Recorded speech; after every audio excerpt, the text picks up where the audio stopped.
तो उसी चैप्टर को कंटिन्यू करेंगे और देखते हैं आगे कौन सी टॉपिक है। हम लोग किए थे इंश्योरेंस किए, अब इंश्योरेंस के टाइप्स देखते हैं। ओके, प्रिंसिपल ऑफ इंश्योरेंस देखा हम लोगों ने, अब टाइप्स देखते हैं कितने टाइप के इंश्योरेंस होते हैं, कितने प्रकार के इंश्योरेंस होते हैं। सो पहला होता है number 1 life insurance, number 2 general insurance. और जनरल इंश्योरेंस में 3 पार्ट है, fire insurance, marine insurance, health insurance. So हम लोग एक एक करके आगे बढ़ेंगे आराम से समझते हुए। सो पहला क्या है, लाइफ इंश्योरेंस। अब नाम से पता चल रहा है लाइफ। देखिए हम लोग क्या है, बिजनेस में क्या है, नाम से ही आधा 50% तो नाम से ही पता चल जाता है कि अच्छा हाँ ये टॉपिक इसके ऊपर होगा। यस और no? So life insurance life के ऊपर है। तो हम लोग क्या है, जैसे कोई मशीन का इंश्योरेंस होता है, बिल्डिंग का इंश्योरेंस होता है, वैसे लाइफ का भी इंश्योरेंस होता है। तो ये कैसे होता है एक बार देखते हैं फिर समझते हैं। Life insurance contract is a contract under which the insurer agree to pay, insurer मतलब insurance company, insurers agree to pay a specified amount on the death of the assured or on the expiry of a certain fixed period whichever is earlier। क्या होता है, मान लो हम लोग की life तो uncertain है, कब क्या हो जाए कौन जानता है, कब किसी का एक्सीडेंट हो जाए या कब क्या हो जाए, फ्यूचर तो कोई नहीं देखा है। तो इसीलिए क्या होता है, हम लोग लाइफ का इंश्योरेंस करा के रखते हैं। सपोज होता क्या है, इसमें कॉन्सेप्ट समझिएगा। मान लो आपने 10 इयर्स का लाइफ इंश्योरेंस करवाया है, ओके 10 लाख का, 10 लाख का, मान लो 10 लाख नहीं 15 लाख का लाइफ इंश्योरेंस करवाया है आपने 10 इयर्स के लिए। तो 10 इयर्स तक 1 2 3 4 5 6 7 8 9 10 इयर्स तक अगर आपको कुछ नहीं होता है, ओके, तो आपको क्या होगा, 10 इयर्स से कुछ नहीं होता है तो जो मैच्योरिटी पीरियड है 10 इयर्स का मैच्योरिटी पीरियड, उसके बाद आपको आपका मैच्योरिटी के बाद जो अमाउंट होगा वो आपको मिल जाएगा। उसके लिए प्रीमियम तो देना होगा, वो तो हम लोग जान ही चुके हैं, प्रीमियम तो पे करना ही होगा। सो उसका मिल जाएगा। और अगर बीच में कुछ होता है, मान लो बीच में कुछ कोई हादसा हो जाता है, तो भगवान का ना हो, अगर हो जाता है किसी इंसान के साथ, तो आपका 2 साल में अगर हो गया या 5 साल के बीच में, इस बीच में कहीं हो गया, तो अभी भी इंश्योरेंस कंपनी वो अमाउंट दे देती है। ओके, वो आपका यही कहलाता है लाइफ इंश्योरेंस। तो यहाँ पे वही चीज लिखा हुआ है कि लाइफ इंश्योरेंस का मतलब, life insurance is a contract, एक कॉन्ट्रैक्ट है, is life insurance contract is a contract under which the insurance company agree to pay a specified amount on the date of the assured और on the expiry of a certain fixed period. और expiry हो जाएगी तो दे देगा, या फिर death हो गई बीच में तो आपको पैसे मिल जाएंगे, व्हिचएवर ही जाएगी, जो पहले हो जाए, जो पहले आ जाए।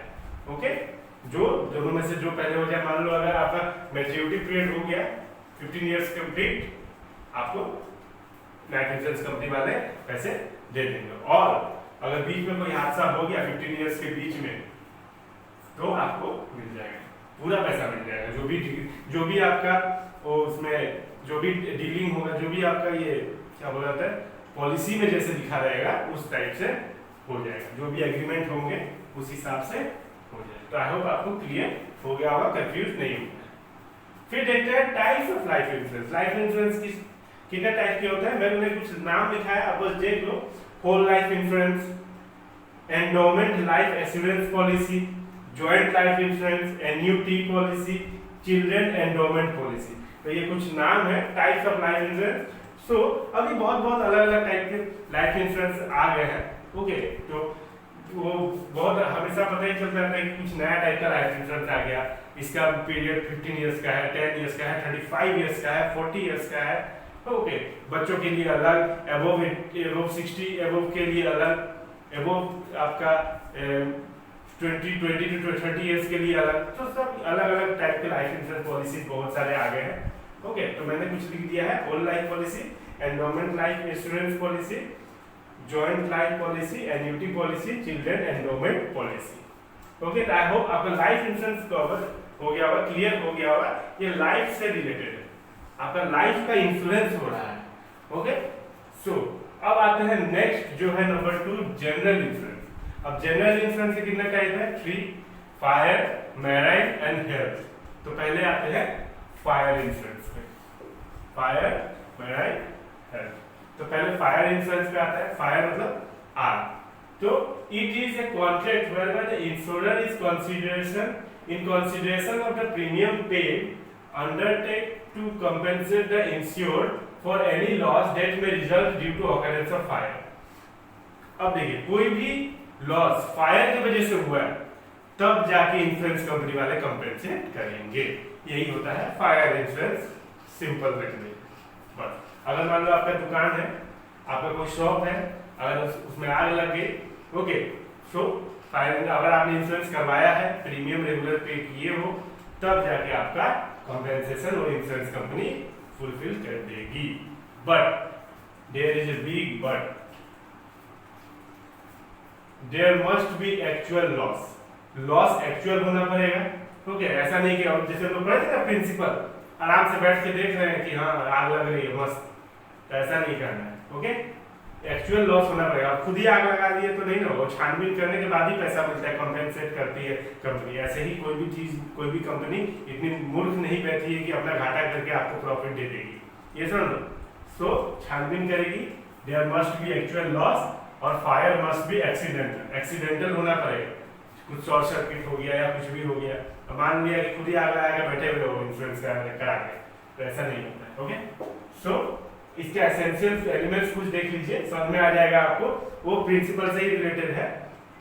The insured must have insurable interest. Insurable interest होना पड़ेगा, प्यार होना पड़ेगा दुकान से या फिर शॉप से आग लगे कि हाँ ये मेरी चीज है, मेरी चीज मैं देखभाल कर रहा था उसका, फिर भी हो गया। ठीक है, insurable both at the time of insurance and at the time of loss. Loss और इंश्योरेंस के टाइम, दोनों टाइम में उसको इंश्योरेबल इंटरेस्ट होना पड़ेगा, उसकी समान होनी पड़ेगी। ओके, चिंता होना पड़ेगा उसको कि हाँ ये मेरा है। ओके, किसी और का है तो उसको टेंशन ही नहीं होगा।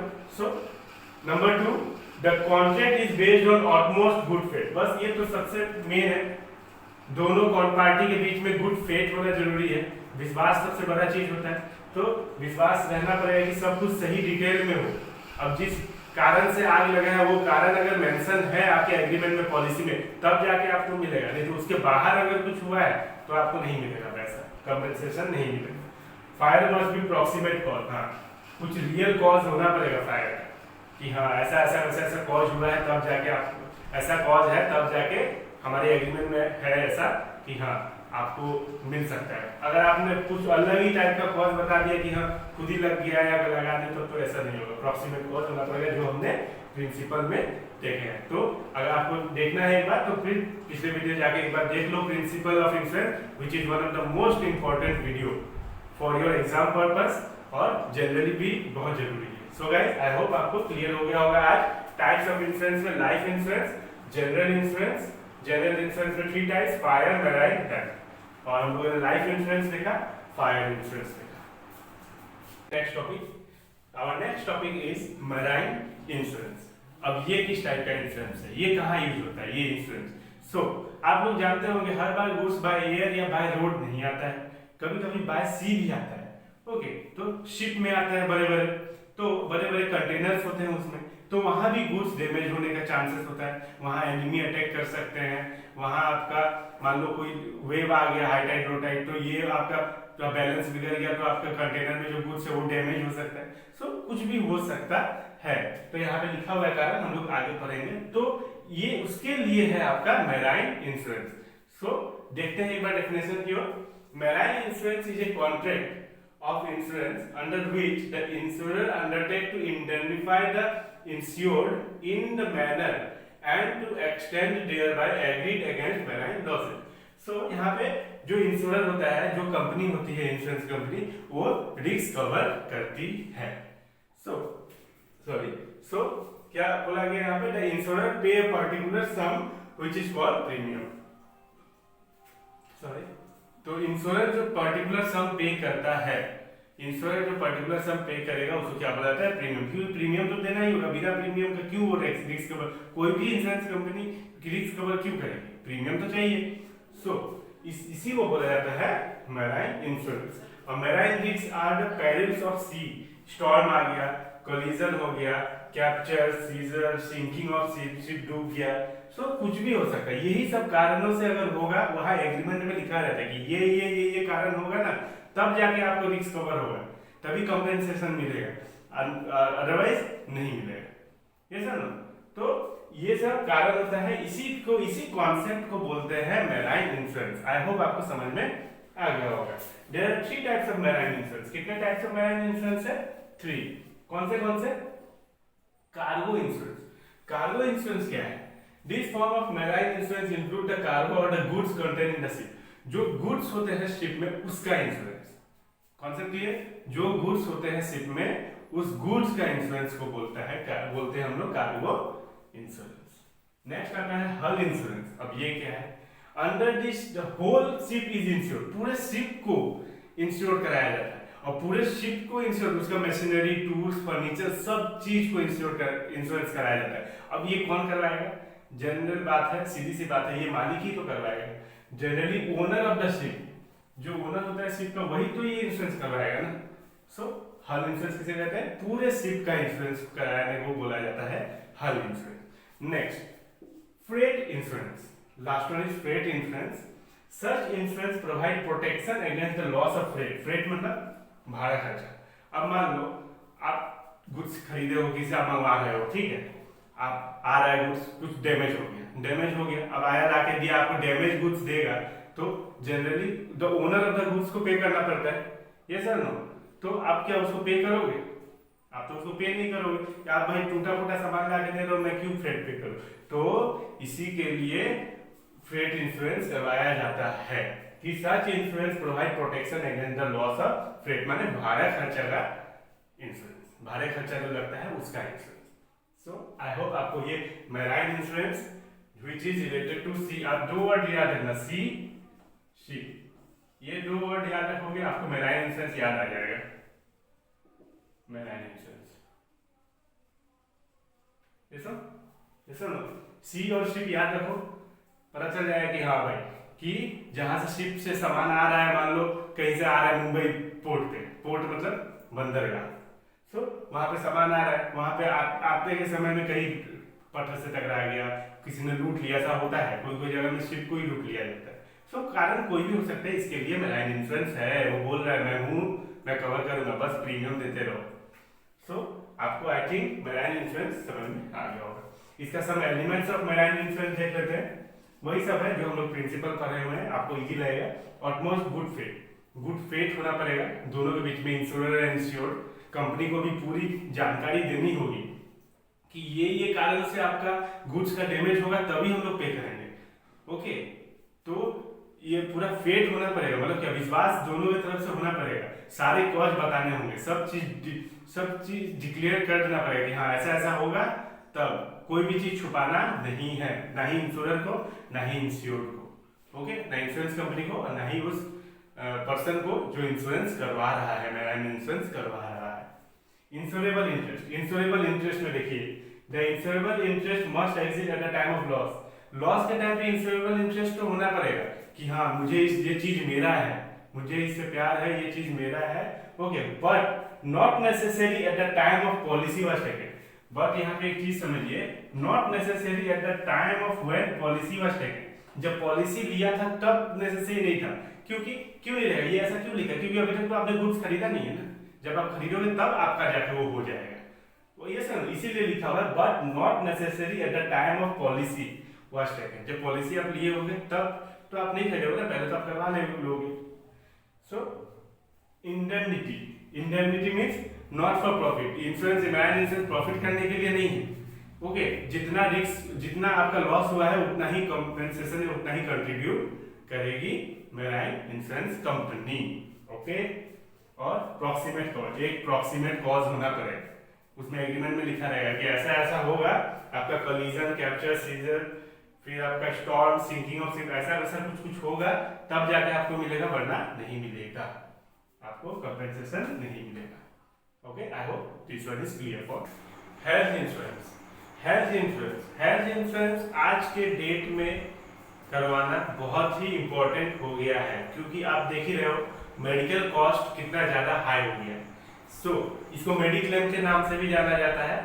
ओके, सो मान लीजिए क्या होता है, हेल्थ इंश्योरेंस से बहुत बड़ा फायदा यही है कि देख ही रहे हो मेडिकल कॉस्ट कितना ज्यादा है। सो अगर आप हेल्थ इंश्योरेंस करवाओगे, सो जैसे मान लो आप एक हॉस्पिटल में गए, ठीक है, वहां चेकअप करवाए, ठीक है, चेकअप करवा के आपको लग रहा, आपको मान लो आपको लग रहा था कि कम में हो जाएगा, ओके, लेकिन बिल आ गया, बिल मान लो आ गया एकदम से 2 लाख रुपया, कोई ट्रीटमेंट कराना था, उसके बाद आपको लगा कि चलो 50,000 में हो जाएगा, ओके, तो हो जाएगा 50,000 में हो जाएगा, 40-50,000 में हो जाएगा, तो हम लोग कर लेंगे। पर अगर प्राइवेट हॉस्पिटल का बिल आ गया मान लो 2 लाख रुपीज, ओके, अब क्या करोगे उस समय? सो यही कारण है हेल्थ इंश्योरेंस लेने का कि बहुत जरूरी हो गया आजकल। सो हेल्थ इंश्योरेंस अगर आ रहता तो आपका कंपेंसेट हो जाता। तो देखते हैं, कॉन्सेप्ट तो ये है, एक बार देखते हैं डेफिनेशन की ओर। Health insurance policy is a contract between insurer and an individual. Insurer means insurance company, health insurance company, okay, और एक इंडिविजुअल के बीच में, और एक ग्रुप ऑफ इंडिविजुअल भी हो सकता है, 2-3 लोग का मिलके भी एक हेल्थ इंश्योरेंस किया जा सकता है। In which the insurer agree to provide specified health insurance at an agreed up to price the premium. तो प्रीमियम तो आपको पेड करने ही पड़ेंगे। सो इंश्योरर द कंपनी जो होता है वो प्रॉमिस करता है कि आप अगर हेल्थ इंश्योरेंस कराते हो तो जो भी एग्रीमेंट में लिखा है उस हिसाब से, अगर आपको पहले उसमें स्टेटमेंट में आपका स्पेसिफाई कर दिया रहेगा कि ये केस है, ऐसा डिजीज, ऐसा बीमारी के कारण अगर आपको कुछ हुआ है तो ट्रीटमेंट हो रहा है, तब आपको हेल्थ इंश्योरेंस मिलेगा। नहीं तो सारे डिजीजों के लिए, सारे बीमारियों के लिए आपको हेल्थ इंश्योरेंस नहीं मिलेगा, उसमें स्पेसिफाई कर दिया रहेगा आपके एग्रीमेंट में, ओके। सो इसे कहते हैं health insurance. Health insurance policy is a contract between an insurer and an individual or group in which the insurer agree to provide specified health insurance at an agreed up to price the premium. So health insurance कितने types के होते हैं? Health insurance 3 types के होते हैं। Number 1 individual mediclaim, मतलब एक आदमी का, it cover the hospitalization expenses for an individual for up to sum assured limit. जो लिमिट होगा, जो आप जैसे प्रीमियम आपने दिया होगा, जितना लिमिट होगा उसका पे करने का, उतना पेमेंट हेल्थ इंश्योरेंस कर देगा एक इंडिविजुअल को, ओके। तो वो इंडिविजुअल मेडिक्लेम हो गया। Family floater policy, it covered hospitalization expenses for the entire family up to the sum assured limit. फिर जो लिमिट होगा पूरा एंटायर फैमिली का, मतलब फैमिली में 5 मेंबर्स हैं,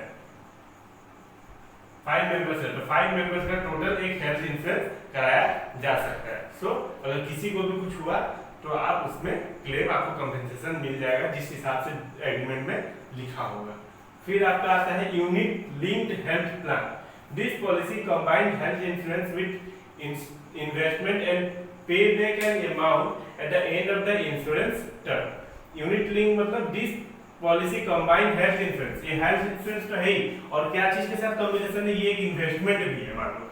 सो अगर कुछ नहीं होता है तो आपका जो टर्म होगा, मान लो 5 इयर्स या 10 इयर्स, तो मान लो 10 इयर्स का टर्म है, 10 इयर्स के बाद आपको अपना मैच्योरिटी का पैसा मिल जाएगा, ओके। सो ये है यूनिट लिंक्ड हेल्थ प्लान।